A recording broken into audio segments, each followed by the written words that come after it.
بسم اللہ الرحمن الرحیم۔ السلام علیکم جماعت ششم۔ آج ہمارا باب نمبر 2 کا لیکچر نمبر 14 ہے اور آج کا ہمارا ٹاپک ہے عرض بل اور طول بل۔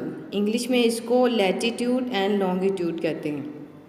سب سے پہلے ہم دیکھتے ہیں کہ پاکستان کا کل رقبہ کتنا ہے۔ جی ہاں، پاکستان کا کل رقبہ 7,96,096 مربع کلومیٹر ہے۔ اب ہم دیکھتے ہیں کہ پاکستان کی آبادی جو ہے، حالیہ اندازے کے مطابق پاکستان کی آبادی 19 کروڑ سے زیادہ ہے۔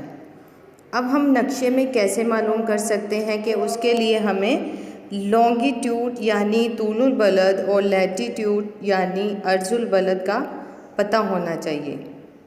یہ گلوب پر کچھ فرضی خطوط کھینچے گئے ہیں جن کو سمجھ کر ہم کسی بھی ملک کا نقشہ یعنی اس کی لوکیشن اور اس کا محل وقوع گلوب سے معلوم کر سکتے ہیں۔ لیٹیٹیوڈ خطوط عرض بل تعداد میں 180 ہوتے ہیں۔ سب سے بڑا خط جو زمین کے گرد شرقاً غرباً کھینچا ہوا ہے اسے خط استوا کہتے ہیں۔ خط استوا کا درجہ 0 ہوتا ہے۔ 90 خطوط عرض بل خط استوا کے شمال میں ہیں اور 90 خطوط خط استوا کے جنوب میں واقع ہیں۔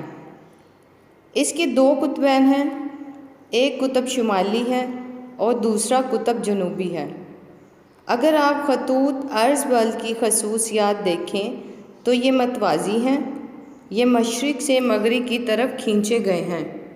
یہ خط استوا سے قطبین کی طرف جاتے ہیں، ہمیشہ جدا رہتے ہیں، عموداً کاٹتے ہیں میریڈین کو۔ اور اگر ہم دیکھیں تو خط استوا سے زمین کو جو نصف کرے میں بانٹا جا سکتا ہے، شمالی نصف کرۂ ارض، جنوبی نصف کرۂ ارض۔ شمالی نصف کرۂ ارض کو ناردرن ہیمسفیئر کہتے ہیں اور جنوبی نصف کرۂ ارض کو سدرن ہیمسفیئر کہتے ہیں۔ خطوط طول بل یعنی لانگیٹیوڈ خطوط طول بل کے درجوں کا حساب انگلستان کے شہر گرینچ پر سے گزرنے والے فرضی خط سے کیا جاتا ہے۔ اس کو 0 کا درجہ دیا جاتا ہے تو 0 میریڈین یعنی فرضی خط انگلینڈ کے شہر گرینچ سے گزرتا ہے۔ خطوط طول بل جو ہے 360 ہے، 180 گرینچ کے مشرق میں اور 180 مغرب میں ہے۔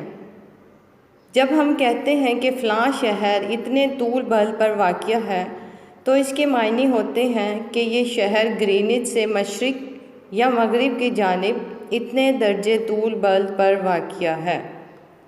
تو ڈیئر اسٹوڈنٹس، آج ہم نے لیٹیٹیوڈ اور لانگیٹیوڈ کے بارے میں پڑھا۔ I hope you understand this lecture. جزاک اللہ خیر۔